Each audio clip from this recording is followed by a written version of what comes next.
मोक्षमार्गस्य नेतारं वेतारं कर्मभूभृतां ज्ञातारं विश्वतत्त्वानां वन्दे तद्गुणलब्धये।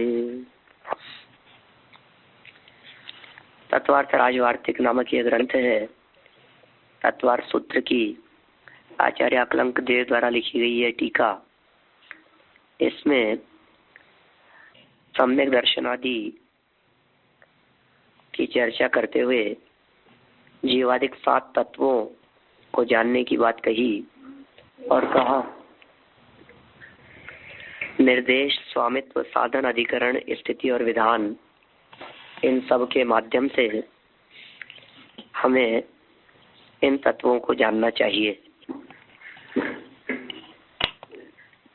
निर्देश किसे कहते हैं?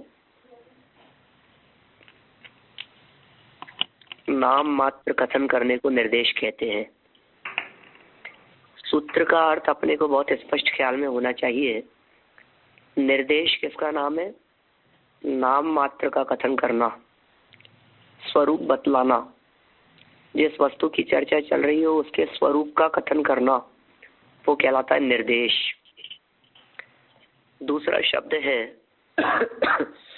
स्वामित्व, माने उसका अधिकारी कौन है, मालिक कौन है, वो कहलाएगा स्वामित्व। साधन माने वो किस विधि से, किस प्रक्रिया से वो चीज प्रकट होगी, वो साधन है। अधिकरण में उसके आधार की चर्चा की जाती है। स्थिति में काल की बात कही जाती है और विधान में उसके भेद प्रभेदों की बात कही जाती है।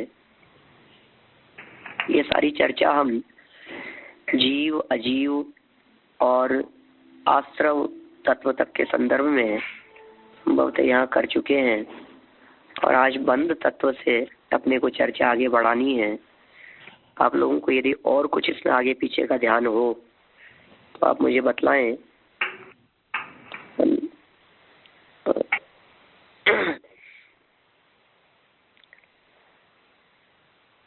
देखिए पेज नंबर 290 पर या फिर 289 से आश्रव से ही पढ़ लेते हैं एक बार, दोबारा भी हो जाए तो कोई ऐतराज नहीं है, लेकिन छूटना नहीं चाहिए। देखिए बहुत सरल बातें हैं। मन, वचन और काया की क्रिया रूप होता है आश्रव। नामादि रूप आश्रव होता है। ये तो कथन हुआ आश्रव का सामान्य निर्देश। उपादान रूप से आश्रव का स्वामी जीव है।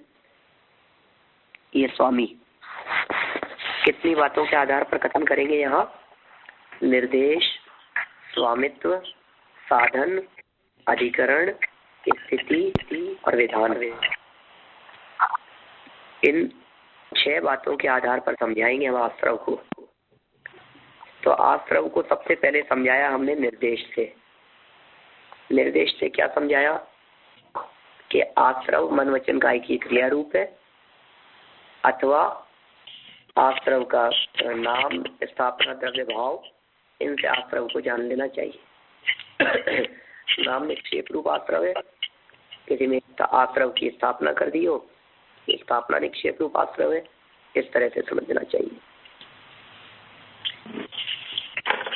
निमित्त की दृष्टि से कर्म पुद्गल भी आश्रव का स्वामी होता है। ये स्वामी और अशुद्ध आत्मा साधन है, अथवा निमित्त रूप से कर्म को भी साधन कहा जा सकता है। आश्रव का आधार क्या है कि जीव ही आधार है, क्योंकि कर्म परिपाक जीव में ही होता है। कर्म निमित्तक शरीर आदि भी उपचार से आधार है, क्योंकि वाचनिक और मानस आश्रव की स्थिति जगन्य से युक्तमय और उत्कृष्ट से अंतर्मूर्त है। कायाश्रव की जगत में अंतर्मूर्त और उत्कृष्ट अनंत काल कायाश्रव, ठीक है ना। या असंख्यात प्रज्वल परावर्तन प्रमाण है। वाचनिक और मानस आश्रव सत्य असत्य उभय और अनुभव के भेद से 4 प्रकार का है।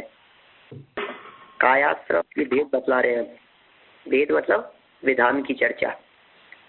कायाश्रव औदारिक, औदारिक मिश्र, वैक्रियक, वैक्रियक मिश्र, आहारक, आहारक मिश्र और कार्मण के भेद से 7 प्रकार का है। ये इनके भेद हो गए। ठीक है। औदारिक और औदारिक मिश्र मनुष्य और तिर्यंचों के होता है। वैक्रियक और वैक्रियक मिश्र देव और नारकियों के होता है। रिद्धि प्राप्त संयतों के आहारक और आहारक मिश्र होता है। विग्रह गति प्राप्त जीव और समुद्घातगत केवलियों के कार्बन कायाश्रव होता है। ये सब शरीरों की चर्चा है। काय की चर्चा। 5 प्रकार के शरीर होते हैं, औदारिक, वैक्रियक, आहारक, तेजस, कार्बन। इन सब की चर्चा अपन ने पहले भी की है और आगे इसी राजवार्तिक ग्रंथ के दूसरे अध्याय में फिर इनकी चर्चा आएगी। अब विस्तार से उसको अपन देखेंगे। आश्रव शुभ और अशुभ के भेद से 2 प्रकार का है। हिंसा, असत्य, चोरी, कुशील आदि में प्रवृत्त अशुभ कायाश्रव है तथा निर्वृत्ति शुभ कायाश्रव है। माने देखिए आप, कायाश्रव मतलब इसके आश्रव के 2 भेद बतला दिए, शुभ और अशुभ। तो कह रहे हैं कि यदि पाप रूप परिणाम है हिंसा, झूठ, चोरी, कुशील आदि में, ये स्वरूप यदि प्रवर्तन हो रहा है तो अशुभ कायाश्रव होगा। और यदि हिंसा, झूठ, चोरी आदि से निर्वृत्ति है जिस प्रवृत्ति में, वो शुभ कायाश्रव है। अब ऐसी वचन, कठोर गाली, चुगली आदि रूप से परबाधक वचनों की प्रवृत्ति वाचनिक अशुभ आश्रव और गाली, चुगली, निंदा आदि इनसे निर्वृत्त हो जाना, ये वचनों का शुभ आश्रव है। माने आश्रव 2 प्रकार का है, एक अशुभ आश्रव और एक शुभ आश्रव। हमारे देह की विपरीत प्रवृत्ति अशुभ आश्रव का कारण है और देह की योग्य प्रवृत्ति ये शुभ आश्रव का कारण है। ठीक इसी प्रकार वचनों की यद्वा तद्वा प्रवृत्ति, कुछ भी निकाल देना मुख से, गाली बोलना, चुगली करना, ये सब वाचनिक अशुभ आश्रव के हेतु है और इनसे निर्वृत्ति वाचनिक शुभ आश्रव हो जाएगा। ठीक इसी प्रकार मिथ्या श्रुति, ईर्ष्या, मात्सर्य, षड्यंत्र, ये सब मन में चलने वाली चीजें हैं, ये है ना। आदि रूप से मानस प्रवृत्ति, ये मानस अशुभाश्रव है और इनसे निर्वृत्ति मानस शुभाश्रव है। मन में छोटे परिणामों के आने से अशुभ आश्रव होगा और अच्छे परिणामों से शुभ आश्रव होगा। देखिए बंध के संदर्भ में भी इन्हीं 6 की अपेक्षा से चर्चा करते हैं। आप तो मूल सूत्र ध्यान में रखिए। मूल सूत्र में 6 बातें कही है। इन तत्वों को 6 बातों के आधार पर जानना है। निर्देश के आधार पर जब इन बातों को हम जानने की बात करते हैं तो हम क्या कहते हैं, स्वरूप जान लो। जैसे आश्रव के निर्देश के बारे में आश्रव का स्वरूप बतला दिया। जैसे मान लीजिए अजीव निर्देश करें, अजीव के बारे में निर्देश से कथन करें तो अजीव क्या होता है, जिसमें स्पर्श और गंध वर्ण पाए जाए, जिसमें चेतनता का अभाव हो, चेतन न होवे, जिसमें ज्ञान, दर्शन, सुख, वीर्य आदि न पाए जावे, तो अचेतन है। तो देखिए इसी तरह से अब बंध के बारे में कहते हैं, जीव और कर्म प्रदेशों का परस्पर संश्लेष बंध है। संश्लेष मतलब समझिए आप, परस्पर में मिलना। जीव का और कर्म के प्रदेशों का आपस में एक दूसरे के मिलने को संश्लेष बंध कहते हैं। जिसका नाम बंद रखा या स्थापना आदि की वह बंद है। ध्यान आ रहा है? ऐसी अपन ने कुछ चर्चाएं की है पहले। मुझे ऐसा लग रहा है कि मैं चर्चा सब कर चुका हूँ। आप लोगों के कुछ स्मरण में आता है? हाँ, ये सब हो गई है। हाँ, हो गई। किसी का नाम संवर होता है, किसी का नाम, ये मैंने कही थी ना शायद अभी थोड़े दिन पहले क्लास में। इस तरह की बातें शायद आप लोगों से ही चर्चा करते समय कही होगी या और कहीं कही है। किसी का नाम कुछ, किसी का नाम कुछ, ऐसे नामों में भी अंतर देखा जाता है। किसी का नाम संवर तो होता ही है। किसी लड़की का नाम आज के समय में यदि निर्जरा हो तो कौन से आश्चर्य की बात है। किसी का नाम सर्वज्ञ है, किसी का नाम सर्वदर्शी, किसी का नाम मुक्ति। ये इस तरह के नाम, तात्विक नाम, निर्जरा, संयम, ये सब नाम वर्तमान समय में देखे जाते हैं। तो ऐसे ही यदि किसी पदार्थ का नाम बंद रख दिया गया हो तो उसे भी तो बंद कहेंगे। किसी वस्तु का नाम बंद हो सकता है, पदार्थ का नाम बंद हो सकता है, किसी घटना और परिस्थिति के लिए भी बंद शब्द का प्रयोग किया जा सकता है। किसी का नाम बंधन हो, बंद हो, या फिर किसी वस्तु में हम बंद की स्थापना कर देवे, ये दोनों प्रकार के बंद हैं।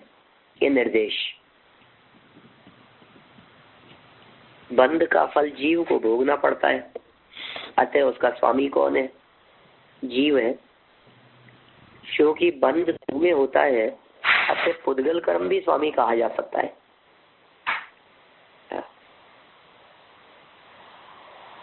बंद अकेले जीव में तो होता नहीं है, ये बंद पुद्गल में भी होता है। इसलिए अकेले जीव को ही स्वामी कहें तो इस स्थान पर पुद्गल को भी कर्म का स्वामी कहा जा सकता है, बंद का स्वामी कहा जा सकता है। इस बंद के साधन क्या है? तीसरा पॉइंट क्या था? साधन। वह मिथ्या दर्शन, अविरति, प्रमाद, कषाय और योग, ये बंद के साधन है। अथवा इन रूप से परिणत आत्मा साधन है। क्या कह रहे? मिथ्या दर्शन, अविरति, प्रमाद, कषाय, योग, ये सब बंद के साधन है। इनसे बंधन होता है। या फिर इनसे जो परिणत आत्मा है उसे भी साधन कहा जा सकता है। स्वामी संबंध के योग्य वस्तु ही अर्थात जीव और कर्म पुद्गल ही बंध के आधार है। अब इनका समय कितना है? जगन्य स्थिति वेदनी की 12 मुहूर्त है। माने वेदनी कर्म यदि बंधेगा तो मिनिमम से मिनिमम 12 मुहूर्त के लिए बंधेगा और इससे कम उसकी स्थिति नहीं हो सकती है। देखिए आप, यहाँ स्थिति की चर्चा चल रही है, उदय की नहीं। समझ में आ रही है? उदय की यदि हम बात करेंगे तो उदय तो अंतर मुहूर्त बाद में भी शुरू हो सकता है। 1 सेकंड में उदय में आ सकती है बात। तो यहाँ तो बंधन की चर्चा चल रही है, मिनिमम और मैक्सिमम। तो जगन में कितनी स्थिति है वेदनी कर्म की? 12 मुहूर्त। माने कोई वेदनी कर्म हमने बांधा और वो कर्म बंधने के बाद में उदय में आना शुरू हुआ और 12 मुहूर्त तक कम से कम वो उदय में आएगा, उसके बाद में वो कर्म पूरा होगा। ये वेदनी कर्म की पोजीशन है। नाम और गोत्र कर्म की 8 मुहूर्त की मिनिमम स्थिति है। माने नाम कर्म का जब उदय प्रारंभ हो या नाम कर्म जिस समय बंधा हो उस समय से लेकर कम से कम 8 मुहूर्त तक का तो उसका काल होगा ही होगा, नाम और गोत्र। और बाकी के कर्मों की स्थिति अंतर मुहूर्त भी हो सकती है, जगन्य स्थिति। इससे ऐसा भी ख्याल में आती है बात कि तुरंत भी कर्मों का फल मिल जाता है। एक व्यक्ति ने किसी दूसरे व्यक्ति को गाली दी तो अब उसका फल कब मिलेगा उसको?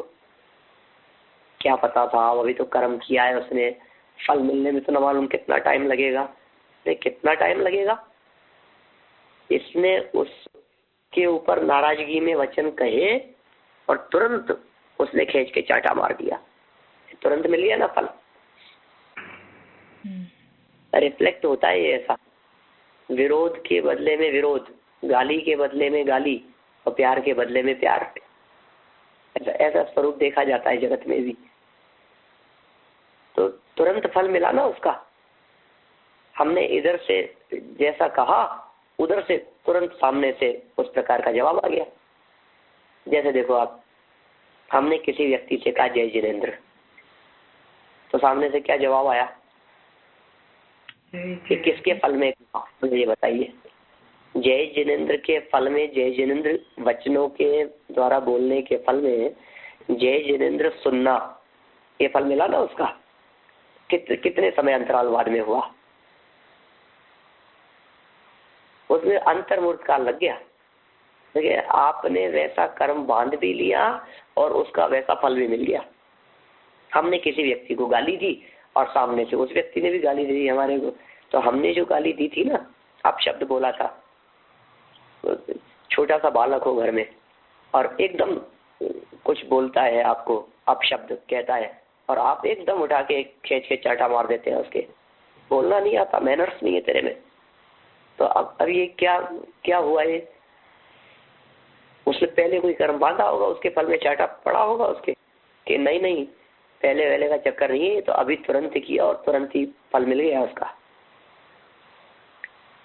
तो किसी कर्म की स्थिति बहुत लंबे समय की होवे और किसी की कम होवे, तो वो यहाँ कर्णानुयोग के प्रकरण में बतला रहे हैं।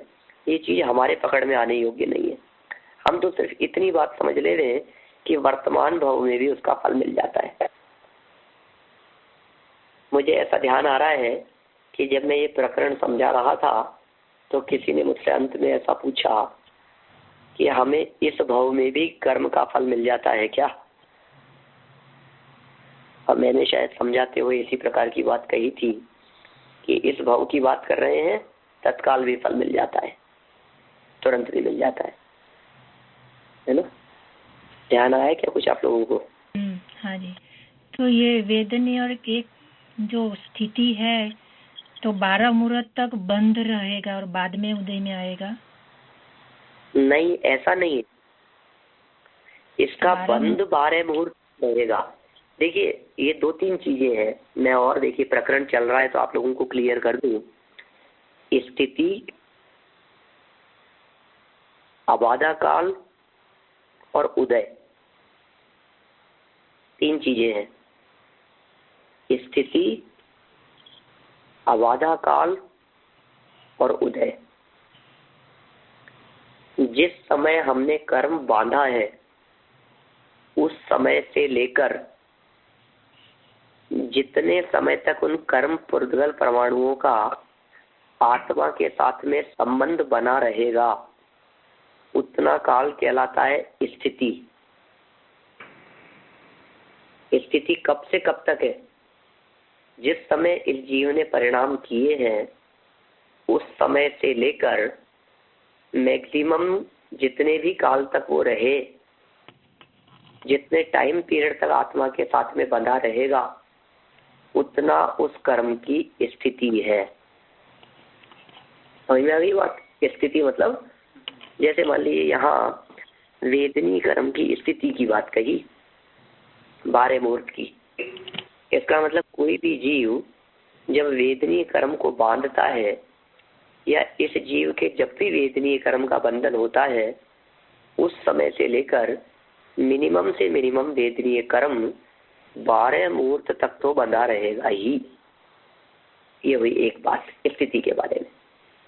अब जितनी स्थिति होती है उसमें से बहुत जल्दी, या जैसे मान लो आप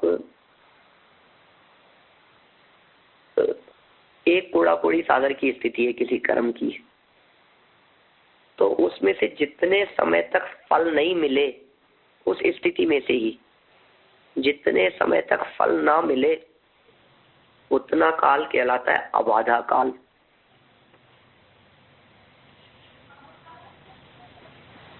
कर्म बंधने के बाद जितने समय तक उसका फल नहीं मिलेगा वो कहलाता है अबाधा काल। और फल मिलना प्रारंभ होना वो कहलाता है उदय। वो उदय कब तक चलेगा? जब तक कर्म की स्थिति है तब तक उदय चलेगा। मैं इसको यदि गणित की भाषा में कहूं आपसे तो ऐसा कहा जा सकता है, अबाधा काल प्लस उदय काल बराबर स्थिति। क्या ये आपको ऐसी परिभाषा स्थिति की कहीं और नहीं मिलेगी? मैंने पहले कभी पढ़ी भी नहीं है और पहले कभी सुनी भी नहीं है और पहले कभी सुनाई भी नहीं है, तो पहली बार बोल रहा हूं आप लोगों को। अबाधा काल प्लस उदय काल किसी विवक्षित कर्म का अबाधा काल प्लस उसी विवक्षित कर्म का उदय काल बराबर इक्वल टू उसी विवक्षित कर्म की स्थिति। माने कर्म की जो स्थिति की यहाँ हम बात कर रहे हैं वो उस स्थिति के दो टुकड़े हो गए। एक में फल नहीं मिलेगा, जितने काल तक फल नहीं मिलेगा उसे कहेंगे अबाधा काल, और जितने काल तक फल मिलता रहेगा उसे कहेंगे उदय काल। लेकिन जिस समय बंधा था उस समय से लेकर जिस समय तक उदय में आएगा अंतिम समय, एक टोटल टाइम पीरियड कहलाएगा स्थिति। समझ में आ गई बात? कठिन तो नहीं है? आ गई। ये बाधा काल है वो निश्चित काल तक हो गया ना? अबाधा काल सबका निश्चित है, अपने को पता नहीं है कितना अबाधा काल है। ये अबाधा काल सब कर्मों की स्थिति पर डिपेंड करता है, कितनी स्थिति के लिए बंधा। इस चीज को ऐसे समझा सकता हूं मैं, जैसे समझ लीजिए आप कोई, जैसे एफडी वगैरह होती है ना बैंक में, फिक्स डिपॉजिट वगैरह होते हैं, या कोई ऐसी मंथली स्कीम वगैरह होती है जिनमें आप डिपॉजिट करते रहें और एक 10 साल बाद 20 साल बाद आपको वो एक रिटर्न मिलेगा उसका इंटरेस्ट सहित। बैंक में ऐसे पोस्ट ऑफिस वगैरह में आरडी वगैरह हुआ करती थी, या कोई इस तरह के फंड्स वगैरह होते हैं, एसआईपी वगैरह होती है, ठीक है ना, सिस्टमेटिक इन्वेस्टमेंट प्लान चलते हैं। इनमें क्या होता है कि जितना टाइम पीरियड है उसके अकॉर्डिंग ये बात कही जाती है कि इतने टाइम तक यदि आप कंटिन्यू, इतने टाइम तक तो आपका ये ऐसा काल है जिसमें आप रिफंड नहीं ले सकते, जिसमें आपको मिलेगा नहीं। इतना लॉक पीरियड होता है ना कि इतने समय तक तो आपका फिक्स है, इतने समय में तो आपको पैसा रिटर्न मिलेगा नहीं, और इसके बाद में भी यदि आप देते रहे तो आपको इतने समय बाद में मिल सकता है और इतने समय तक मिलता रहेगा। और सबका अलग अलग होता है। कोई व्यक्ति ने 5 साल के लिए किसी स्कीम में पैसा लगाया तो कहते हैं आप 2 साल बाद में निकाल सकते हो। किसी ने 15 साल के लिए लगाया तो कह सकते हैं आप 5 साल पहले नहीं निकाल सकते। किसी ने 25 साल के लिए इन्वेस्टमेंट किया तो कह रहे हैं 8 साल तो आपको मिनिमम उसमें रखना पड़ेगा, उसके बाद में आपको उसका रिटर्न मिलेगा। ठीक इसी प्रकार किसी व्यक्ति के कर्म बंधा, 10 साल के लिए बंधा, उसका अबाधा काल कि भाई इतने समय तक तो इसके अंदर कोई हलचल नहीं होगी, ये तो फिक्स डिपॉजिट इतना तो पड़ा रहेगा, इतने समय तक इसके अंदर कुछ भी नहीं होगा। किसी व्यक्ति को कर्म 20 कोड़ा कोड़ी सागर के लिए बंधा, ठीक है, तो कहा इसका अबाधा काल शास्त्रों में कहा है 2000 वर्ष। बोले 2000 वर्ष तक ये कर्म फल नहीं देगा, इतना बाधा काल है इसका। जैसे 70 कोड़ा कोड़ी सागर दर्शन मोहनी की उत्कृष्ट स्थिति है। अभी हम कोई परिणाम करें तो वो परिणाम करने पर वो कर्म 70 कोड़ा कोड़ी सागर तक बन सकता है, दर्शन मोहनी, इतनी तो स्थिति। अब अबाधा काल कितना है? तो आचार्यों ने कहा है कि 7000 वर्ष उसका अबाधा काल है। और इसके संदर्भ में, स्थिति और अबाधा काल के संदर्भ में एक नियम बतलाया गया है कि जितने कोड़ा कोड़ी सागर की स्थिति होती है, क्या कहा? जितने कोड़ा कोड़ी सागर की स्थिति होती है किसी कर्म की, उतने 100 वर्षों में, उतने 100 वर्ष उसका अबाधा काल होगा। समझ में आ गई बात? जैसे 25 कोड़ा कोड़ी सागर की किसी कर्म की स्थिति है तो उसका अबाधा काल कितना होगा? 2500 वर्ष। 15 कोड़ा कोड़ी सागर की किसी कर्म की स्थिति है तो अबाधा काल कितना होगा? 1500 वर्ष। 45 कोड़ा कोड़ी सागर की किसी कर्म की स्थिति है तो उसका अबाधा काल कितना होगा? 4500 वर्ष। और 3 कोड़ा कोड़ी सागर की किसी कर्म की स्थिति है तो अबाधा काल कितना होगा? 300 वर्ष। 1 कोड़ा कोड़ी सागर की स्थिति वाले कर्म का अबाधा काल 100 वर्ष होता है। बस ये नियम है। अब 70 कोड़ा कोड़ी सागर वाले कर्म की स्थिति का अबाधा काल कितना होगा? 1700 वर्ष, माने 7000 वर्ष। ठीक है ना? हाँ, अब जिन कर्मों की स्थिति 1 कोड़ा कोड़ी सागर से कम होती है उनका अबाधा काल कितना होगा? तो उसके लिए कहा है अंतर मुहूर्त, माने सेकंड का काल भी हो सकता है। स्थिति भी पड़ गई थी, अबाधा काल भी हो गया और सेकंड में ही उदय में भी आ गया। ख्याल में आ रही है बात? ऐसा भी संभव है। किन के लिए? जिनकी स्थिति ही अंतः कोड़ा कोड़ी सागर है। अंतः कोड़ा कोड़ी सागर मतलब 1 कोड़ा कोड़ी सागर से कम जिनकी स्थिति है। तो यहाँ ये सब जगन्य स्थिति के बारे में कह रहे हैं। वेदनी की जगन्य स्थिति तो 12 मुहूर्त की होती है, नाम और गोत्र की 8 मुहूर्त की होती है, और बाकी के कर्मों की जगन्य स्थिति अंतर मुहूर्त की होती है। ठीक है? जैसे समझ लीजिए, आप सब चीजों के संदर्भ में समझ सकते हैं अपन।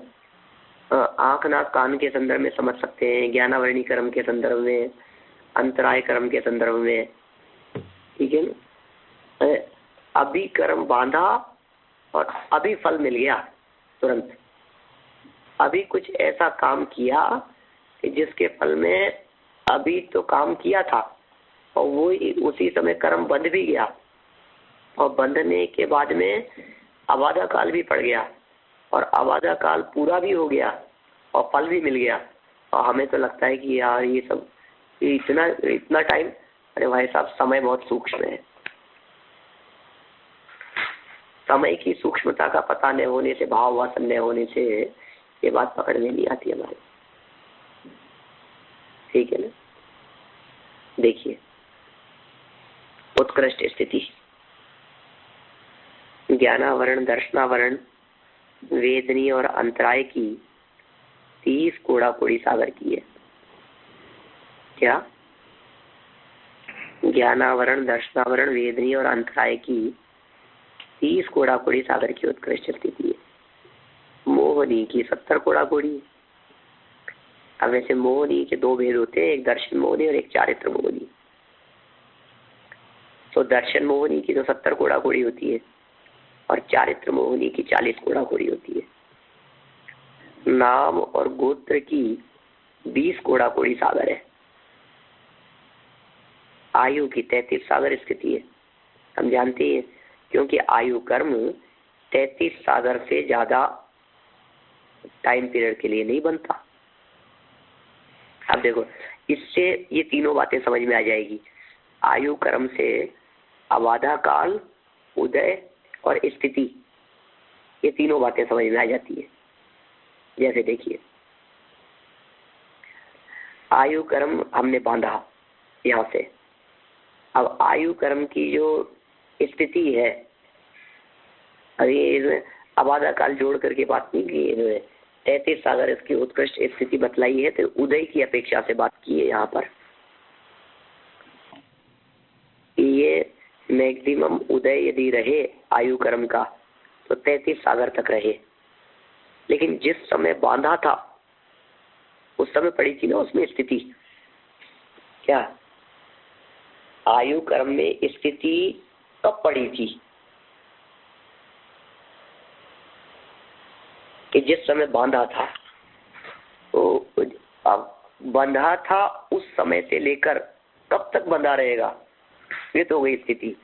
अब उदय में आना कब शुरू होगा, कि जिस समय बांधा उस समय तो उदय में आना शुरू नहीं कर पाए ना। जैसे यहाँ बैठे बैठे हमने देव आयु का बंद कर लिया, तो अब वो देव आयु का बंद किया हमने, तो फल कब मिलेगा उसका, तो मनुष्य आयु तो पूरी हो पहले, उसके बाद फल मिलेगा ना। तो मनुष्य आयु का जितना काल शेष बचा है अभी, उतना देव आयु कर्म का अबाधा काल समझना चाहिए। अभी इससे ज्यादा और स्पष्ट होती है बात, नरक की चर्चा करो। तो नरक में जाते ही तो अपने को पता है ना, बाधाएं शुरू हो जाती है, प्रॉब्लम हो जाती है। वहां की भूमि को स्पर्श करते ही करोड़ों बिच्छुओं ने डस लिया हो, ऐसी स्थिति होती है। तो अभी हमने यहाँ बैठे बैठे मान लो अशुभ परिणाम से, पाप भाव से, बहुत आरंभ परिग्रह के परिणामों से, रौद्र ध्यान से नरक आयु का बंधन किया अभी, तो फिर की वेदना शुरू हुई कि नहीं? नहीं हुई। क्या बात कर रहे, नरक आयु का आपने बंधन किया और नरक की वेदना शुरू नहीं हुई है? नरक आयु का बंधन करने पर भी नरक की वेदना शुरू नहीं हुई कि नहीं? कि क्यों नहीं हुई? क्योंकि अभी मनुष्य गति में है हम, और हमारे नरक आयु कर्म बंधने के बावजूद भी उसका अबाधा काल चल रहा है। अबाधा काल कब तक है? कि जब तक कि नरक आयु रूप से हमारे जीवन में बाधा उत्पन्न नहीं होवे, तब तक का अबाधा काल है। कि बाधा उत्पन्न कब तक नहीं होगी? कि जब तक मनुष्य आयु बाकी है तब तक तो कोई बाधा नहीं है ना, अबाधा काल कहलाता है। ठीक है, देखिए, अभव्य जीवों के बंध संतान की अपेक्षा अनाद्य अनंत है। संतान की अपेक्षा मतलब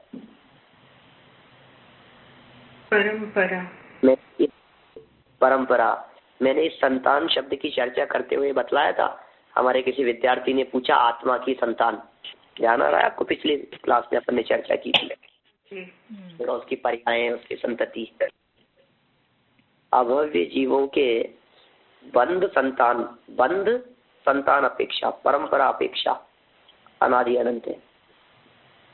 उन भव्यों का बंध भी अनादि अनंत है, जो अनंत काल तक सिद्ध ना होंगे। ओहो, क्या गजब मार्मिक बात कह रहे हैं भाई। ऐसे भी भव्य जीव है, जो भव्य जीव अनादि अनंत काल में भी कभी सिद्ध नहीं होंगे, अनंत काल में भी कभी सिद्ध नहीं होंगे, ऐसे भव्य जीव। अरे भव्य का अर्थ तो हम ये समझते थे कि जो कभी न कभी सिद्ध होंगे, जो कभी न कभी मोक्ष जाएंगे, उन्हें भव्य कहते हैं। और यहाँ क्या बात कह रहे हैं आचार्य देव? ऐसे भव्य जीव जो कभी भी मोक्ष नहीं जाएंगे, कभी भी सिद्ध नहीं होंगे कि हाँ अनंत जीव ऐसे हैं जो कभी भी मोक्ष नहीं जाएंगे भव्य होते हुए भी। यदि सभी भव्य जीव मोक्ष चले जाएं तो क्या समस्या खड़ी होगी पता है आपको? सभी भव्य जीव यदि मोक्ष चले जाएंगे तो फिर संसारी संसार में और मुक्त मोक्ष में, और फिर मोक्ष का मार्ग बंद हो जाएगा। फिर तो कोई जीव मोक्ष जाएगा ही नहीं, बस खत्म हो गया। फिर तो संसार वाले संसार में रहो, मुक्त जीव मोक्ष में रहो, फिर मोक्ष मार्ग बंद हो जाएगा, धर्मोपदेश बंद हो जाएगा, कोई मुनि नहीं होगा, कोई साधक नहीं होगा, कोई आत्मार्थी नहीं होगा, सब जहाँ का तहाँ रुक जाएगा। ऐसी स्थिति हो जाएगी। पंडित जी हाँ, तो जो अभव्य जीव जैसे नित्य निगोद में वो बंद गति का तो बंद होता ही नहीं है ना, एक ही तरह का बंद, निगोद में ही रहने का ही बंद होता रहता है ना निरंतर। हाँ देखिए, इस संबंध में हमेशा मेरा एक सुझाव रहता है सब लोगों को, इसको आप उल्टा बोलिए वाक्य को थोड़ा सा तो ज्यादा उचित रहेगा। जो जीव नित्य निगोद से आज तक नहीं निकले उन्होंने अब तक निगोद ही निगोद का बंधन किया था, ये सही कथन है। लेकिन नित्य निगोदिया जीव आगे हमेशा नित्य निगोद रूप अवस्था का ही बंधन करते रहेंगे, ऐसा नहीं है।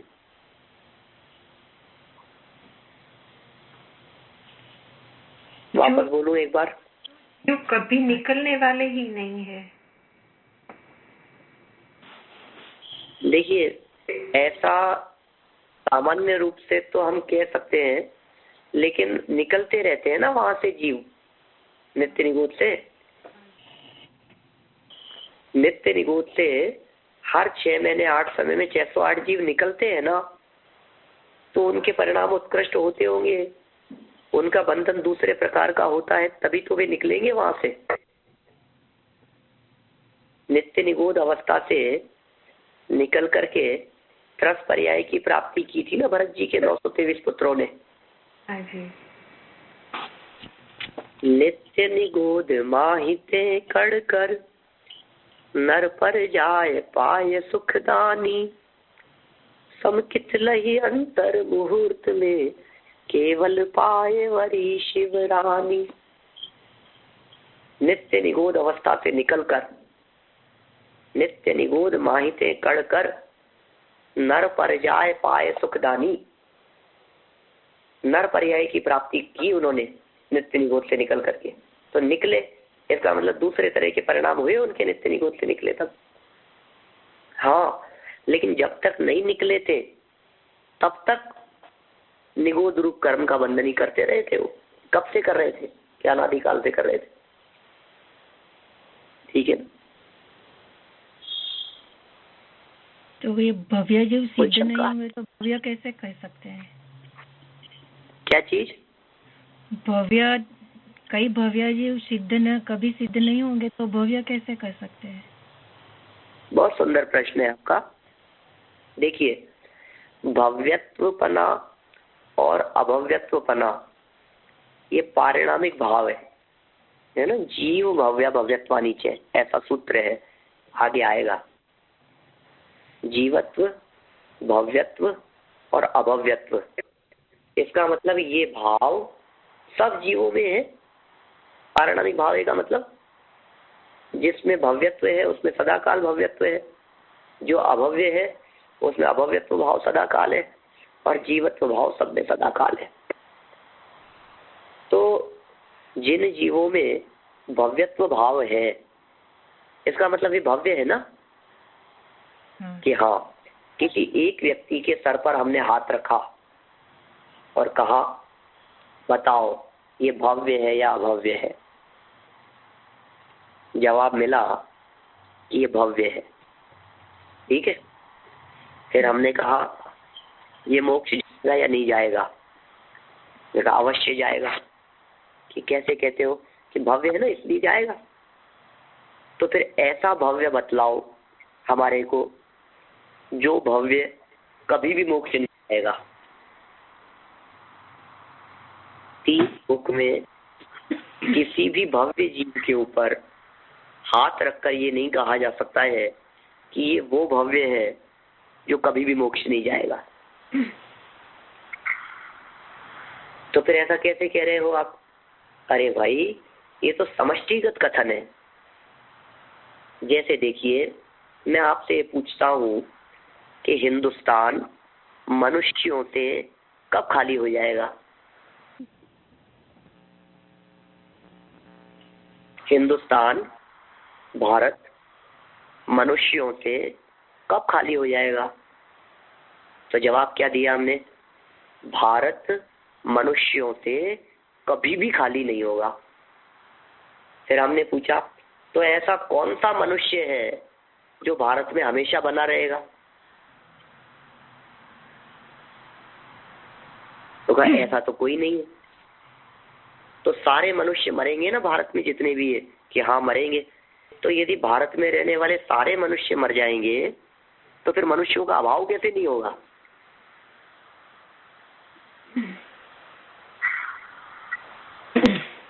समूह की दृष्टि से देखें, समष्टिगत कथन करें, कॉमन कथन करें, तो भव्यों का सद्भाव हमेशा इस धरातल पर बना रहेगा।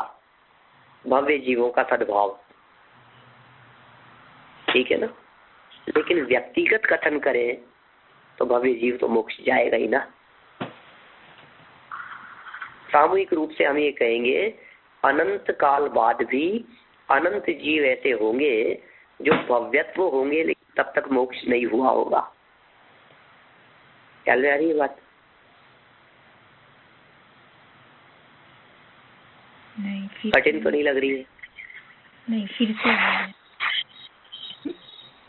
अनंत काल बाद में भी इस दुनिया में अनंत भव्य जीव होंगे, और उसके अनंत काल बाद में भी इस दुनिया में अनंत भव्य जीव होंगे।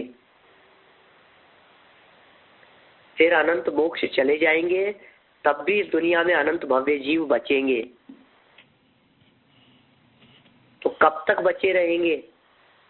कि हमेशा ही बचे रहेंगे अनंत काल तक भव्य जीव। कुल मिलाकर के बात यह है कि ऐसा काल कभी नहीं आएगा जब भव्य जीव दुनिया से खत्म हो जाएंगे। बस इतना ही कहना चाहते हैं कि वो क्षण कभी भी नहीं आएगा जिस क्षण इन 3 लोकों में एक भी भव्य जीव बचे ही नहीं। ये साहब कहाँ गए सारे भव्य? कि मोक्ष हो गया सब सारे भव्यों का, कि अब तो कोई भी भव्य नहीं है दुनिया में। ऐसा दिन कभी नहीं आएगा, अनंत काल में भी नहीं आएगा। ऐसी बात यहाँ कहना चाहते हैं। लेकिन भव्य की संख्या होगी ना? हाँ, भव्य की संख्या तो कम होएगी, होती जा रही है ना? हाँ, लेकिन ऐसा है, ये बड़ी गजब की बात है जैन दर्शन की।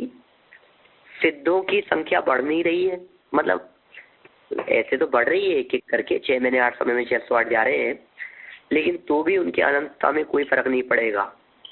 और भव्य जीवों की जो अनंत संख्या है उसमें से अनंत काल तक मोक्ष जाते रहे तब भी उसमें से कोई फर्क नहीं पड़ेगा, क्योंकि जीव राशि अक्षय अनंत है। नित्य निगोध में, नित्य निगोध में अक्षय अनंत निगोध राशि है, जो वहां से निकल करके पृथ्वी का आदि के अंदर आती रहती है। हर 6 महीने 8 समय में 608 जीव, तो कोई फर्क नहीं पड़ता है। ये चलता रहता है, ऐसा यही क्रम चलता रहता है। तो इस तरह से अपन ने ये थोड़ी बहुत बात यहाँ इस बंद के संदर्भ में की है। अभी आधा पैराग्राफ और बचा है, लेकिन शायद आप लोगों का दूसरा आगे और पीरियड हो। मैं अपनी बात को यही विराम देता हूँ। कल अपन इस चर्चा को और आगे बढ़ाएंगे। किसी को कुछ पूछना हो तो अत्यंत संक्षेप में पूछिए।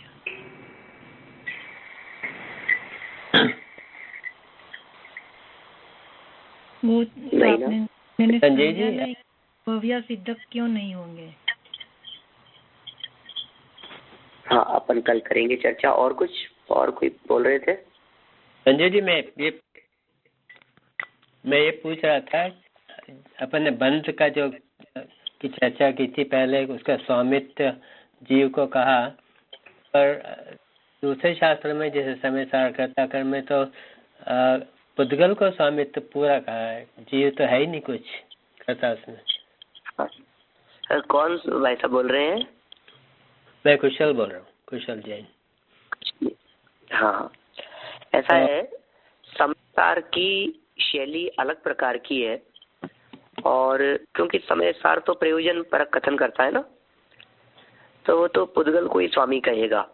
जैसे समयसार ग्रंथाधिराज के कर्ता कर्म अधिकार की 73वीं गाथा में, 73 नंबर की गाथा में, उसमें कहा है पुद्गल द्रव्य जिसका स्वामी है, ऐसे क्रोधादि भावों के परिणाम रूप, क्रोधादि भावों रूप विश्व रूपत्व, ये जीव सदा ही न परिणमता होने से ममता रहित है। ऐसा वाक्य दिया है एक, पुद्गल द्रव्य जिसका स्वामी है, ऐसी चर्चा की है वहाँ। कर्मों का स्वामी पुद्गल को कहा गया है।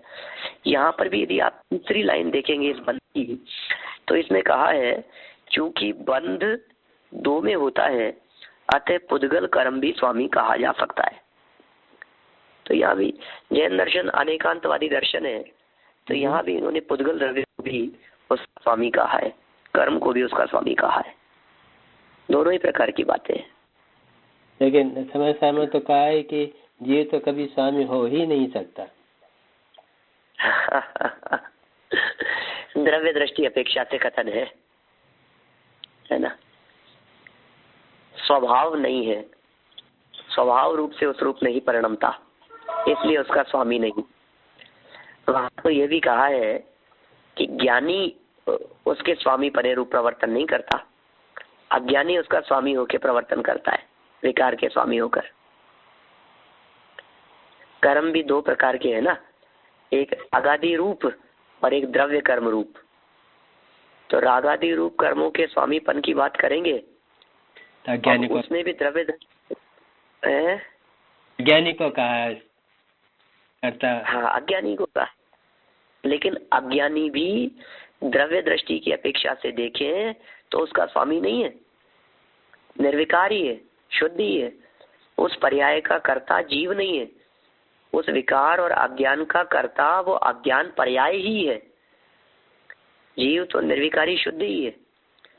वो समय सार की शैली है या अपनी आगम शैली में चर्चा चलती है। दोनों कथनों की विवक्षा को अपने को भिन्न भिन्न जानना चाहिए।